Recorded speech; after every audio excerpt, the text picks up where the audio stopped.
أعوذ بالله من الشيطان الرجيم بسم الله الرحمن الرحيم الحمد لله رب العالمين الرحمن الرحيم مالك يوم الدين إياك نعبد وإياك نستعين اهدنا الصراط المستقيم صراط الذين أنعمت عليهم غير المغضوب عليهم ولا الضالين آمين. Bismillahirrahmanirrahim.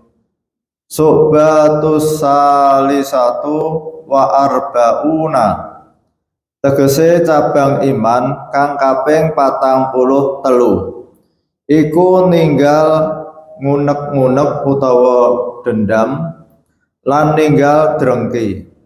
Krana dawuh Gusti Rasulullah sallallahu alaihi wasallam, al mukminu laisa bihukut, ana dene wong mukmin iku ora ngunek-ngunek, ora dendam lan ora drengki.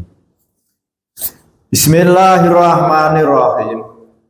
Pagi hari ini kita melanjutkan cabang iman yang ke-43, yaitu sebagai kesempurnaan iman kita harus menjauhkan dari dendam, dari dengki atau hasud.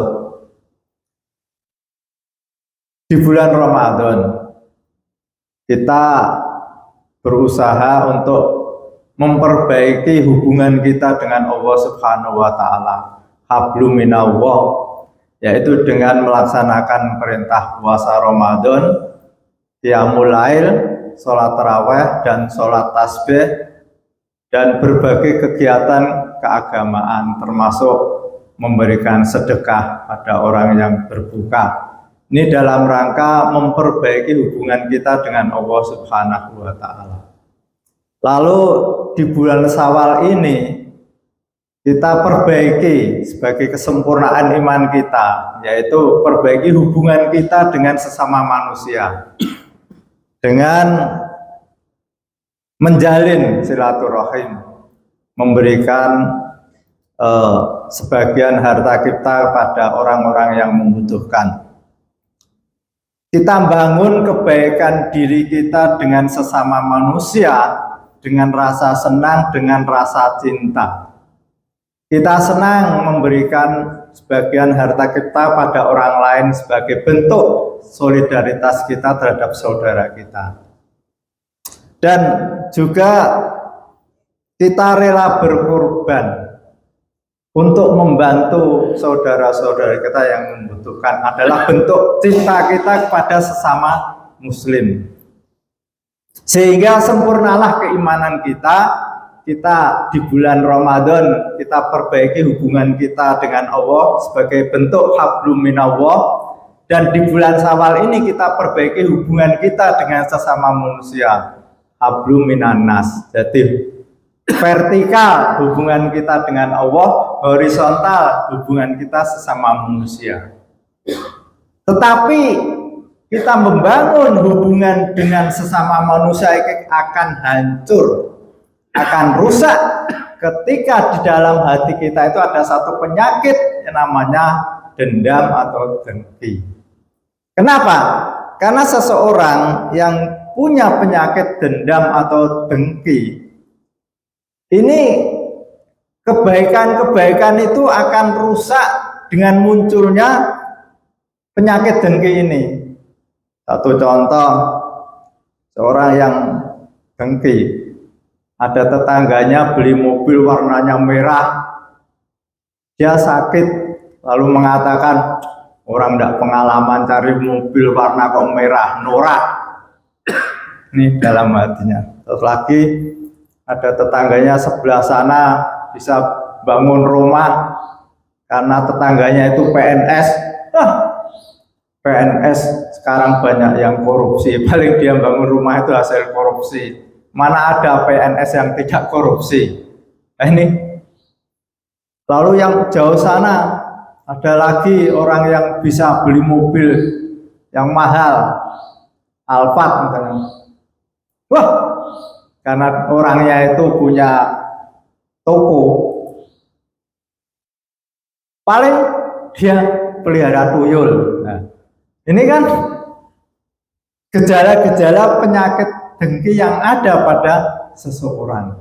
Maka karena penyakit dengki inilah muncul yang namanya suudzon, berprasangka buruk. Orang mengumpulkan harta atau mengumpulkan tabungan atau jual beli mobil disuudzoni, diburuk sangkani, dikira itu hasil korupsi, dikira itu pelihara tuyul. Ini dosa besar ini. Karena maka kita harus menjauhkan dari penyakit dengki ini. Lalu penyakit dengki itu intinya adalah SMS. Sedih melihat orang lain senang. Atau dibalik lagi, senang melihat orang lain sedih. Jadi ketika orang lain itu senang, bisa bangun rumah, bisa beli mobil, dia susah. Lalu ketika ada orang itu susah, mungkin keluarganya ada yang di rumah sakit, atau mungkin dikejar-kejar hutang, dia senang. Nah, maka pagi hari ini kita evaluasi, karena penyakit dengki itu yang tahu diri kita. Bahkan istri kita pun tidak tahu kalau kita punya penyakit dengki. Kalau toh tahu itu hanya gejala-gejalanya, tapi kuncinya itu ada dalam hati kita. Pagi hari ini kita introspeksi. Ketika kita ada gejala kok kita ada sedikit permusuhan, karena dengki itu sumbernya itu dari persaingan. Pedagang emas juga dengki terhadap pedagang emas yang lain. Pedagang sayur dengki pada pedagang sayur yang lain. Bahkan sampai ustadz pun itu kena penyakit dengki kadang-kadang. Ketika ustadz itu pengajian yang datang sedikit, sementara ada ustadz lain yang datang banyak, itu kadang-kadang yo ada rasa iri loh. Kenapa saya kalau yang datang sedikit, yang lain banyak? Ada apa ya? Terus nanti muncul, wah itu paling pakai umi-umi sehingga yang datang banyak. Nah itu kan sudah muncul penyakit lain. Kadang-kadang kiai pun bisa kena penyakit dengki. Ketika bikin pondok santrinya sedikit, sementara ada anak muda bikin pondok santrinya banyak, itu juga bisa kena. Kenapa kok yang baru saja bikin pondok banyak, saya kok sedikit? Paling ada apa ini? Nah, paling ada apa ini? Nah, saya kembali pada diri kita sebagai orang awam, maka ketika kita itu ada rasa dengki, ada perasaan senang ketika orang lain itu susah, atau kita sedih ketika orang lain itu senang, kita lawan. Misalkan saya dengan Pak Sigit ada rasa dengki, Pak Sigit bisa beli mobil, maka saya harus lawan. Misalkan saya kok agak iri, misalnya saya melawannya bagaimana? Datangi Pak Sigit, selamat Pak Sigit bisa beli mobil. Ini sebagai bentuk perlawanan. Sebab kalau tidak akan muncul, ketemu Pak Sigit aja kadang-kadang wajahnya beda. Nah, ini gara-gara, apalagi awalnya ada persaingan dalam pengaruh. Atau calon RT, saya cuma dapat 10, Pak Sigit dapat 25. Loh, kok Pak Sigit terus bisa berkembang, bisa beli mobil, bisa beli tanah. Akhirnya kan muncul, wah, ketemu. Lah ini kadang-kadang sembahyang aja enggak mau, sajadahnya yang sama, gara-gara ada rasa dengki. Kalau lihat Pak Sigit di sana, saya harus menjauh. Nah ini kan persoalan. Maka kita harus lawan. Yang terakhir itu paling membahayakan adalah ketika amal seseorang tiap hari dilaporkan pada Allah Subhanahu wa taala. Dibawa oleh malaikat yang bawa amal untuk buat laporan pada Allah itu, baru langit pertama itu sudah ditanya. Ini apa ini? Ini amal seorang hamba Allah. Baru ketika dilihat di situ ada tanda-tanda, wah ini orang ada rasa dendam, rasa dengki. Itu ada kodenya di situ. Nggak bisa naik. Kembalikan aja ini. Saya adalah malaikat yang dijaga, yang menjaga, atau yang memeriksa amal hamba Allah, di mana ketika amal itu orangnya adalah punya penyakit dengki atau punya penyakit dendam, saya harus tolak. Ini rugi. Kita sholat, kita puasa, gara-gara dalam hati kita itu ada rasa dengki, ada rasa dendam, tidak diterima oleh Allah Subhanahu wa taala.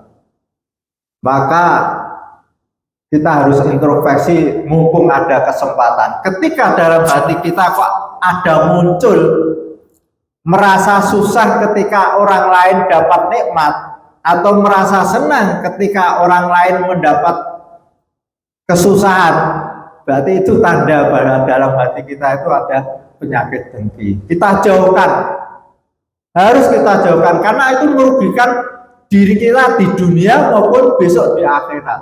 Di dunia kita rugi, selalu susah, melihat sana dapat mobil susah, melihat sana bangun rumah susah, hidupnya penuh dengan kesusahan.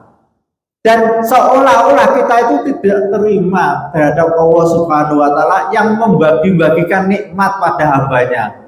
Orang bisa beli mobil itu kan karena pemberian dari Allah Subhanahu wa taala. Kenapa kita harus protes? Kenapa kita harus susah?